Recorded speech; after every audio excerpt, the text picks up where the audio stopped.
Assalamualaikum warahmatullahi wabarakatuh. Selamat sore teman-teman semuanya.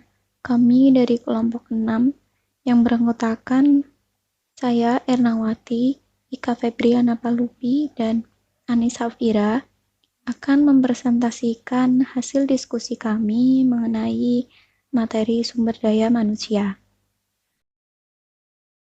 Pokok bahasan yang akan kita pelajari di sini ada 5 poin utama. Yang pertama yaitu memberdayakan staf dan menempatkan personel yang dapat melayani keperluan siswa, memiliki staf dengan wawasan MBS, menyediakan kegiatan untuk pengembangan profesi pada semua staf, menjamin kesejahteraan staf dan siswa, menyelenggarakan forum atau diskusi untuk membahas kemajuan kinerja sekolah. Langsung saja yang pertama, yaitu memberdayakan staf dan menempatkan personel yang dapat melayani keperluan siswa. Pendidikan merupakan suatu rangkaian yang saling berhubungan dengan berbagai elemen komponen pendidikan untuk mencapai kualitas yang baik. Ada 4 komponen utama dalam pendidikan. Salah satunya adalah sumber daya manusia. Dalam melaksanakan tugasnya, sumber daya manusia dituntut untuk dapat mengaktualisasikan kemampuannya, baik berpikir atau daya fisik secara terintegrasi. Namun, kedua kemampuan ini saja tidak cukup, harus diimbangi dengan kecerdasan emosional.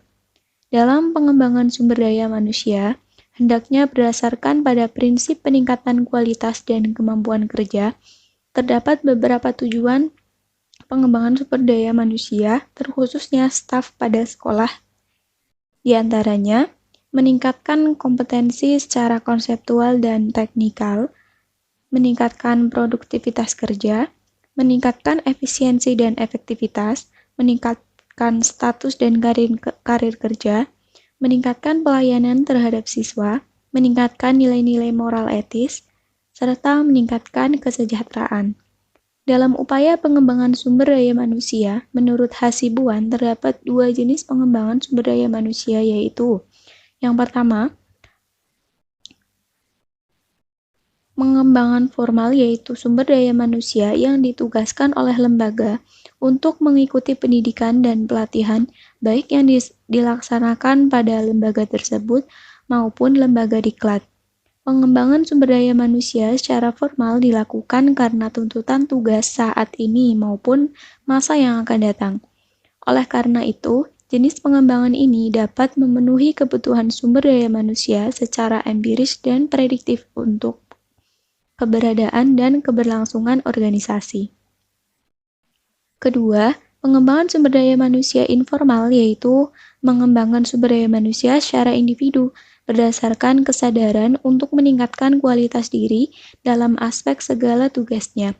Terdapat banyak cara yang dapat dilakukan untuk meningkatkan kualitas sumber daya manusia. Namun pada jenis pengembangan ini memerlukan motivasi intrinsik yang kuat dan kemampuan mengakses sumber-sumber informasi sebagai sumber belajar. Peran kepala sekolah tidak lepas dalam pemberdayaan staf dan pendidik. Kepala sekolah dalam melakukan peran dan fungsinya sebagai manajer harus memiliki strategi yang tepat untuk memberdayakan tenaga kependidikan melalui kerjasama, memberikan kesempatan kepada para tenaga kependidikan untuk meningkatkan profesinya, dan mendorong keterlibatan seluruh tenaga kependidikan dalam berbagai kegiatan yang menunjang program sekolah. Memiliki staf dengan wawasan MBS. Staf di lingkungan sekolah mendapatkan tugas sebagai pengelola administrasi sekolah dari kepala sekolah, karena kepala sekolah memiliki wewenang untuk mendelegasikan tugasnya kepada staf. Adapun yang membantu kepala sekolah dalam menyelesaikan tugas administrasi sekolah adalah pegawai tata usaha. Petugas tata usaha bertugas melayani, menyimpan, mencatat, serta menyediakan berbagai keterangan yang diperlukan oleh sekolah. Secara operasional, tata usaha sekolah berfungsi membantu kepala sekolah dalam kegiatan-kegiatan sebagai berikut. Yang pertama, mengelola surat menyurat sekolah yang berkaitan dengan pembelajaran. Kedua, mengelola keuangan sekolah. Ketiga, mengelola kelengkapan atau sarana prasarana sekolah. Keempat, melaksanakan urusan kepegawaian, baik pendidikan maupun tenaga kependidikan yang bertugas di sekolah. Kelima, pelaksana kesiswaan seperti pengaturan dan penyelenggaraan penerima siswa baru, pencatatan siswa baru, dan siswa lama. Keenam, mengantarkan surat keluar. Ketujuh, memelihara dan memperbaiki fasilitas sekolah berupa bangunan dan peralatan praktik. Keberadaan pegawai tata usaha juga sangat penting dalam mencapai tujuan pendidikan sebagaimana telah ditetapkan Peraturan Menteri Pendidikan Nasional Republik Indonesia Nomor 24 Tahun 2008 tentang Standar Staf Administrasi Sekolah. Baik, selanjutnya yaitu menyediakan kegiatan untuk pengembangan profesi pada semua staf. Manajemen personil sekolah merupakan kegiatan pembinaan dan pemberdayaan personil yang ada di sekolah dan masyarakat untuk pencapaian tujuan-tujuan pendidikan di sekolah. Upaya yang dapat ditempuh dalam manajemen personil di sekolah adalah dengan cara melakukan pembinaan dan pemberdayaan secara terarah dan terus-menerus agar personil yang ada dalam sekolah dapat melaksanakan tugas profesionalnya dengan baik dalam rangka pencapaian tujuan-tujuan pendidikan di sekolah. Pembinaan serta pemberdayaan personil mencakup pembinaan akademis atau profesionalnya, karir, dan kesejahteraan. Pembinaan akademis berkenaan dengan penguasaan materi pelajaran dan penguasaan keterampilan pedagogis, serta keterampilan dalam mengelola kegiatan belajar mengajar dan juga sikap tenaga kependidikan sebagai pendidik dan sebagai pengajar. Upaya yang dapat dilakukan dalam melakukan pembinaan kemampuan akademis tenaga kependidikan diantaranya menentukan syarat minimal kompetensi yang mesti dimiliki oleh setiap tenaga kependidikan yang ada, mengajak tenaga kependidikan yang ada di sekolah untuk dapat mengenali kemampuan yang dimilikinya, serta meningkatkan kemampuan akademis tenaga kependidikan melalui berbagai cara yang bisa ditempuh. Kemudian pemberdayaan personil dan staf lainnya. Pemberdayaan personil dan staf yang ada di sekolah maupun yang ada di masyarakat adalah pemanfaatan pengetahuan, keterampilan, serta sikap mereka untuk membantu sekolah dalam rangka mencapai tujuan-tujuan di sekolah.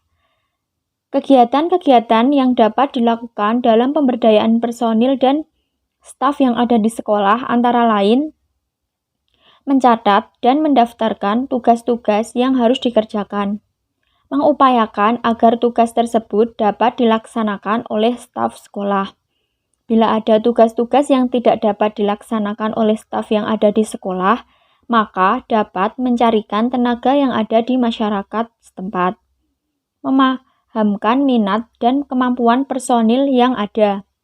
Merumuskan tugas dan tanggung jawab masing-masing, mendiskusikan tugas dan tanggung jawab, melakukan pembagian tugas bersama, melakukan supervisi secara berkala, dan memberikan tugas tambahan dalam rangka peningkatan mutu pendidikan sesuai kemampuan masing-masing.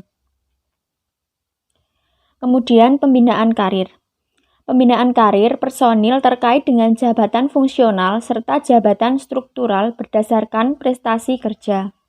Upaya yang dapat dilakukan dalam melakukan pembinaan karir kepada personil yang ada di sekolah adalah dengan cara menciptakan situasi serta kondisi yang mendukung dan memungkinkan personil yang ada dapat mencapai jenjang karir dengan tepat waktu sesuai peraturan yang berlaku. Kegiatan yang dapat dilakukan dalam menciptakan situasi dan kondisi yang diinginkan antara lain menanamkan budaya malu apabila datang tidak tepat waktu, melakukan penilaian secara objektif dan jujur, serta mendorong tenaga kependidikan mencapai jenjang karir secara optimal dengan menyediakan fasilitas yang dibutuhkan. Kemudian, menjamin kesejahteraan staf dan siswa. Kesejahteraan berarti suatu pemenuhan kebutuhan yang terkait dengan mental, spiritual, keadaan jasmaniah, serta penghasilan dari personil yang ada di suatu sekolah.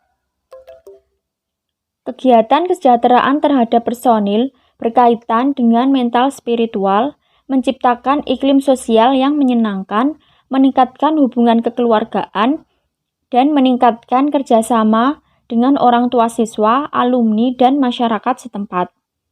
Kegiatan kesejahteraan terhadap personil berkaitan dengan keadaan jasmaniah, meliputi olahraga bersama secara terjadwal, rekreasi bersama, jaminan sosial. Kemudian, kegiatan kesejahteraan terhadap personil berkenaan dengan penghasilan, yaitu insentif yang layak sesuai dengan kinerja, penghargaan dalam bentuk material dan moral bagi yang berprestasi. Selanjutnya yaitu menyelenggarakan forum atau diskusi untuk membahas kemajuan kinerja sekolah. Dalam menerapkan NBS, sekolah perlu melaksanakan diskusi bersama komite sekolah. Diskusi yang dilaksanakan antara lain, yang pertama, diskusi bersama komite sekolah dalam rangka merancang program, pembuatan visi misi, dan pembuatan program, baik jangka pendek, jangka menengah, maupun jangka panjang sekolah. Yang kedua, diskusi dalam rangka penyusunan program untuk penggunaan dana BOS dengan mengikutsertakan pengelola sekolah dan komite sekolah. Nah, pada bagian ini, komite sekolah yang sebagiannya diwakilkan oleh masyarakat tampak aktif dan memberikan saran-saran yang penting.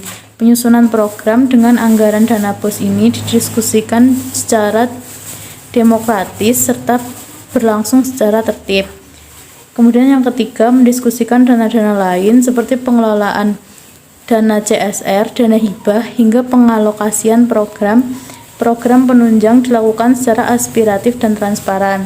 Yang terakhir, mendiskusikan permasalahan lain seperti permasalahan sarana prasarana, penambahan alat laboratorium, rencana pengembangan ruang belajar, penambahan pustaka, termasuk fasilitas olahraga juga didiskusikan dengan komite sekolah.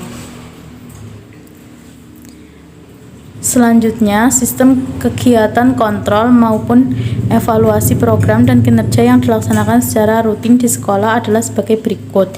Yang pertama yaitu rapat koordinasi rutin pada hari tertentu. Nah, rapat ini dipimpin oleh kepala sekolah dan dapat dilakukan secara terjadwal dan menghasilkan hasil dalam membuat langkah strategi pengelolaan. Yang kedua, evaluasi di akhir pekan yang disampaikan langsung oleh para guru dan seluruh pengelola lainnya, baik mengenai proses belajar maupun tata kelola pelayanan. Sekian presentasi dari kami, kurang lebihnya mohon maaf. Wassalamualaikum warahmatullahi wabarakatuh.